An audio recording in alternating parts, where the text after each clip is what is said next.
అదే అధ్యక్ష ఇవాళ ఉచితంగా చేస్తారని మీరు చెప్పారు అధ్యక్ష, దానే చేయమని అడుగుతున్నాం. అదే విధంగా ఇవాళ దీని మీద రాజేశ్వర రెడ్డి గారు 1 అవర్ అయింది సార్. నేను 20 నిమిషాలు కూడా మాట్లాడలేదు సార్. 20 నిమిషాలు కూడా మాట్లాడలేదు సార్. సార్ 1 అవర్ వారు మాట్లాడండి సార్, మేము మాట్లాడలేదు సార్. కేటీఆర్ గారు, నేను సభ్యులతోటి మాట్లాడుతున్నాను, నేను రిక్వెస్ట్ చేస్తున్నాను. ఇప్పుడేం మైక్ కట్ చేయలేదు. అలా కాదు, మీరు కాదు సార్, వినండి సార్, నేనేం మైక్ కట్ చేయలేదు. వారికి కొంచెం మీరు చూసుకొని సబ్జెక్టును ప్లీజ్. డెఫినెట్గా మీ మాట ఎక్కువ వింటాను. 10 నిమిషాలు మాట్లాడండి. ఓకే, ఇచ్చాను సార్.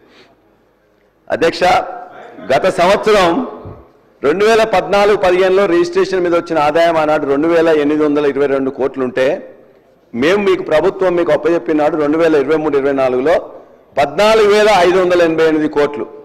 ప్రతి సంవత్సరం ఒక్క కోవిడ్ పీరియడ్లో తప్ప మిగతా ప్రతి సంవత్సరం కూడా 30%, 40% రేట్లని పెంచకుండా, ఇవన్నీ ఎల్ఆర్ఎస్ అమౌంట్ తీసుకోకుండా దీనిలోనే 14,588 కోట్లు ఆనాడు వచ్చింది అధ్యక్ష.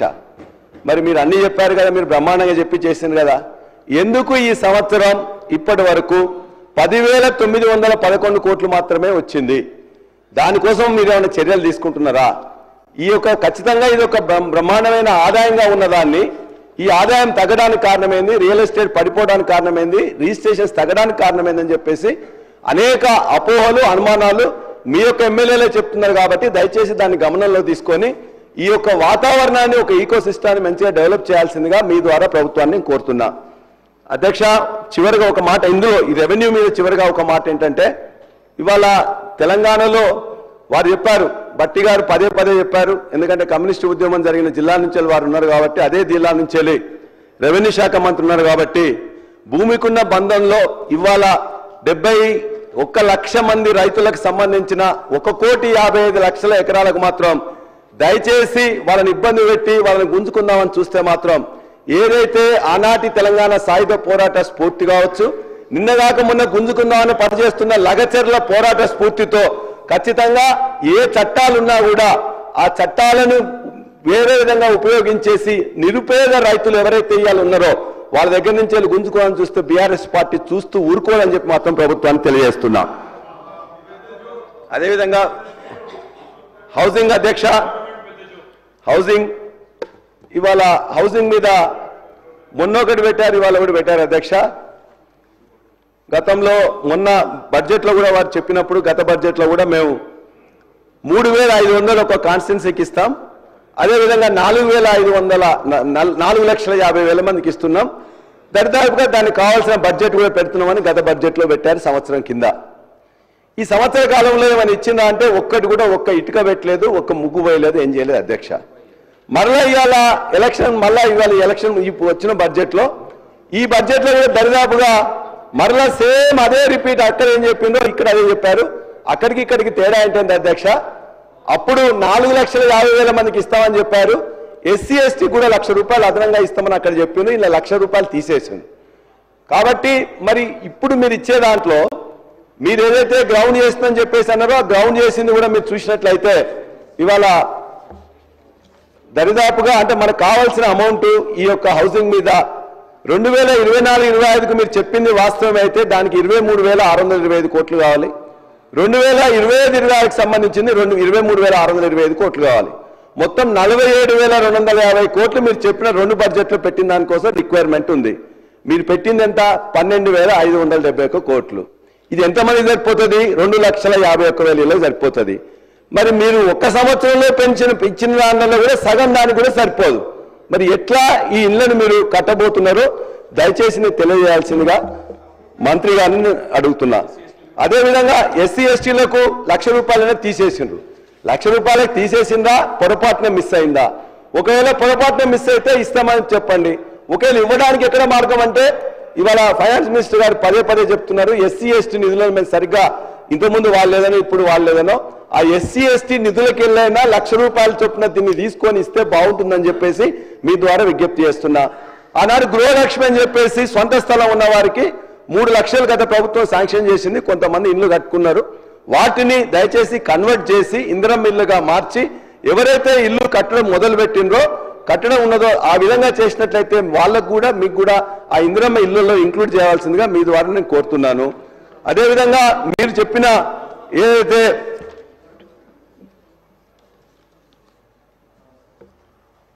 హౌసింగ్లలో కొన్ని ఇంతకుముందు డబుల్ బెడ్రూమ్ ఇళ్ల కోసం అని చెప్పేసి కట్టినట్లయితే ఆ డబుల్ బెడ్రూమ్ ఇళ్లకు మిగతా ఇన్ఫ్రాస్ట్రక్చర్ కాకుండానే పైన మొత్తం 3 రంగులు చేర్చి మారుస్తున్నారు. మార్పు అంటే గది కాదు అధ్యక్ష, దానికి కావాల్సిన ఇన్ఫ్రాస్ట్రక్చర్ ఇచ్చేసి ఎవరైతే ఇంతకుముందు ఇచ్చిన వాళ్ళు ఉన్నారో వాళ్ళకే దయచేసి, లేకపోతే మరలా లబ్ధిదారులను కూడా ఎంపిక చేస్తే అయిన దగ్గర వాళ్ళకి ఇవ్వండి, కాని దగ్గర మళ్ళీ మీరు చేస్తే బాగుంటుందని ఉట్టిగా రంగులేసినంత మాత్రం మార్పు కాదు అధ్యక్ష. దయచేసి మీరు అనుకునే ఇందిరమ్మ ఇల్లు మీరు చెప్పినట్టుగా 9 లక్షల మందికి ఎస్సీ ఎస్టీకి 1 లక్ష అదనంగా ఇచ్చి ఖచ్చితంగా గ్రౌండ్ చేయాలని చెప్పి కోరుతున్నా. మీరు ఇలా గ్రౌండ్ చేసింది ఈ రాష్ట్రంలో వచ్చిన అప్లికేషన్ చూసుకున్నట్లయితే 0.6%. మా జనగామ కాన్స్టిట్యున్సీకి సంబంధించింది. నేను మీకు మొత్తం కూడా లెక్కలు కూడా ఇక్కడ పంపిస్తాను. మీరు ఇవాళ ఇచ్చింది ఏంటంటే జనగామలో 33,731 అప్లికేషన్స్ వస్తే అందులో మీరు శాంక్షన్ ఇచ్చింది 737.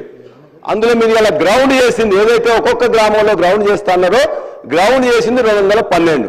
అంటే 0.6% అప్లికేషన్స్ మాత్రమే గ్రౌండ్ చేసింది. ఇది వాస్తవం. మరి మీరు చెప్పిన దాంట్లో 6 గ్యారంటీల్లో ఇది అత్యంత ముఖ్యమైనది.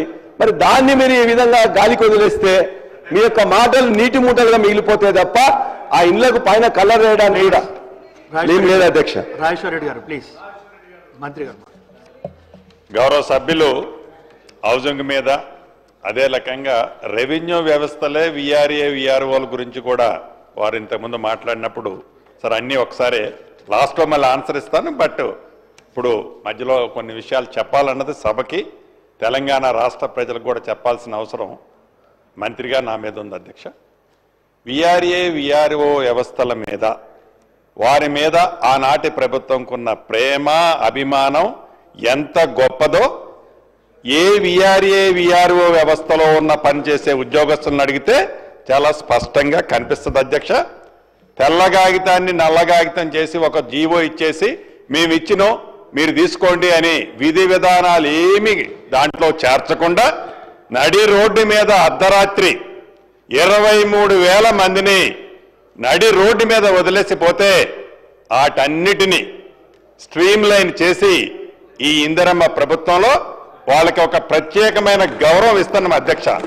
ఇక ఇందిరమ్మ ఇళ్ళు విషయానికి అదే రకంగా వారు 10 సంవత్సరాలు పరిపాలించేటప్పుడు ఏవైతే 2 BHK కట్టాము, ఇది కట్టాము, అది కట్టాము అని ఎన్నికల టైంలో బొమ్మలు చూపించి 2 సార్లు అధికారంలోకి వచ్చింది చూశారు అధ్యక్ష.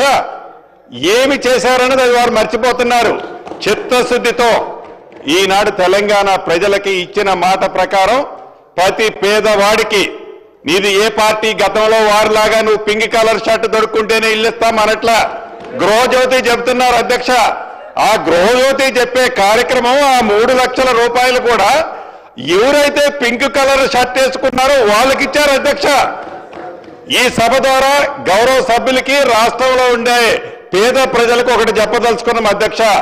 నిజంగా అర్హులైన పేదవాళ్ళు ఆ గృహజ్యోతిలో కట్టుకొని ఉంటే అంటే ఫౌండేషన్ ఉంటే తప్పకుండా బేసిజాలకు పోకుండా ఇందిరమ్మ ఇళ్ళు కార్యక్రమంలో వారిని కూడా తీసుకోవడానికి వారిలాగా మాకు అభ్యంతరం ఏమీ ఉండదు అధ్యక్ష. పేదోడికి ఇవ్వాలన్నది తాపత్రయం తప్ప అర్ధరాత్రి అడావుడి చేసి వాళ్ళ తొత్తులకి వాళ్ళ మనుషులకి వాళ్లే ఇచ్చుకునే పద్ధతి ఈ ఇందిరమ్మ ప్రభుత్వంలో లేదు, భవిష్యత్తులో కూడా అలా ఉండదు. మేము మా చిత్తశుద్ధిని ప్రధాన ప్రతిపక్షం ప్రశ్నించే పరిస్థితి ఏ రోజు కూడా రాదని తమరి ద్వారా సభ్యులకు తెలియజేస్తున్నాం అధ్యక్ష. రాజేశ్వర రెడ్డి గారు ప్లీజ్.